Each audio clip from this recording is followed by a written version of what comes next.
അല്ല ഉമേഷ്, ഇവിടെ സർക്കാരിന് അതിൽ ഒരു സംശയവും ഇല്ല. കാരണം വെച്ച് കഴിഞ്ഞാൽ സർക്കാരിന്റെ നിലപാട് വളരെ കൃത്യമാണ്. ഈ കമ്മീഷനെ നിയോഗിച്ചത് തന്നെ അതിന് വേണ്ടിയിട്ടായിരുന്നല്ലോ. അവിടുത്തെ മനുഷ്യരുടെ പ്രശ്നങ്ങൾ പരിഹരിക്കാനുള്ള നിർദ്ദേശങ്ങൾ നൽകുക, അവരെ സംരക്ഷിക്കാനുള്ള നിർദ്ദേശങ്ങൾ നൽകുക എന്ന് തന്നെയായിരുന്നല്ലോ ഈ കമ്മീഷനെ നിയമിച്ചപ്പോൾ സർക്കാർ പറഞ്ഞ പ്രധാനപ്പെട്ട കാര്യമെന്ന് പറയുന്നത്. ഇപ്പോൾ വളരെ കൃത്യമായി ആ നിർദ്ദേശങ്ങൾ സർക്കാരിൻ്റെ മുൻപിലേക്ക് എത്തുകയാണ്.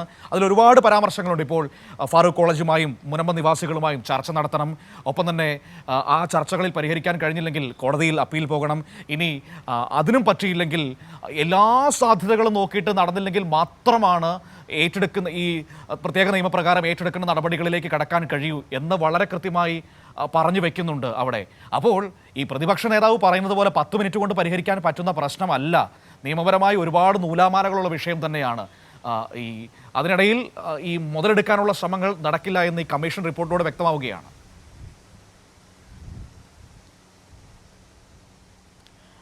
അതെ മനു, അതുതന്നെയാണ് ഏറ്റവും പ്രധാനപ്പെട്ട വിഷയം.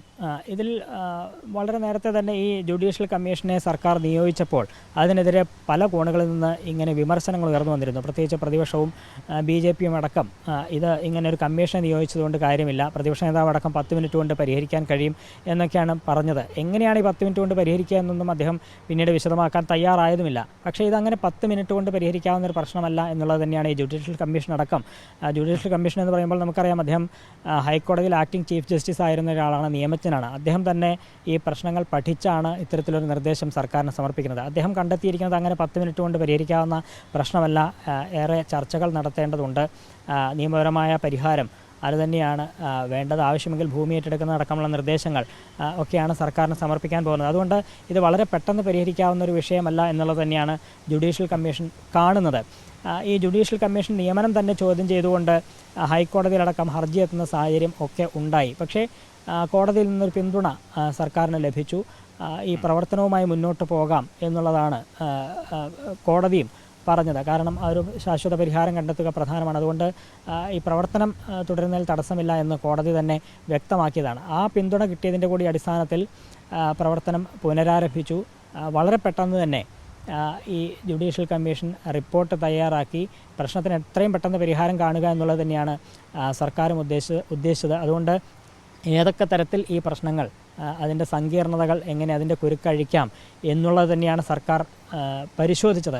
അതിനുവേണ്ടി തന്നെയാണ് ജുഡീഷ്യൽ കമ്മീഷനെ നിയോഗിച്ചതും. അത് കോടതിയിലും സർക്കാർ ചൂണ്ടിക്കാട്ടിയതാണ്. ഇതേതെങ്കിലും തരത്തിൽ ഈ ഭൂമിയുടെ അവകാശ തർക്കത്തിൽ ഒരു തീർപ്പ് കൽപ്പിക്കലല്ല ഈ ജുഡീഷ്യൽ കമ്മീഷൻ നിയമനം കൊണ്ട് സർക്കാർ ഉദ്ദേശിച്ചതെന്ന് പലതവണ കോടതിയിൽ വ്യക്തമാക്കിയതാണ്. ഈ കോടതിയെ സമീപിച്ച വഖഫ് സംരക്ഷണ വേദി അടക്കം അത്തരത്തിലാണ് സൂചിപ്പിച്ചത്. ഇത് ഈ ഘട്ടത്തിൽ ഇങ്ങനെ ഒരു ജുഡീഷ്യൽ കമ്മീഷൻ പരിശോധന നടത്തുന്നത് ശരിയല്ല, അത് കോടതിയിലുള്ള കേസാണ് എന്നൊക്കെ അവർ വാദിച്ചപ്പോൾ സർക്കാർ മറുപടിയായി പറഞ്ഞത് ഇത് അക്കാര്യത്തിലൊരു തീർപ്പ് കൽപ്പിക്കലല്ല സർക്കാർ ഉദ്ദേശിക്കുന്നത് എന്ന് സർക്കാരും വ്യക്തമാക്കിയതാണ്. ഇതൊരു ഈ പ്രശ്നത്തിന്, ഈ സങ്കീർണമായ പ്രശ്നത്തിന് എന്തൊക്കെയാണ് പരിഹാരം, അത് ഏതൊക്കെ തരത്തിൽ സർക്കാരിന് പരിഹരിക്കാൻ കഴിയും എന്ന് ഒരു നിയമജ്ഞൻ പരിശോധിച്ച് അതിനൊരു റിപ്പോർട്ട് തയ്യാറാക്കി നൽകുക എന്നുള്ളത് മാത്രമാണ് ഉദ്ദേശിക്കുന്നത്.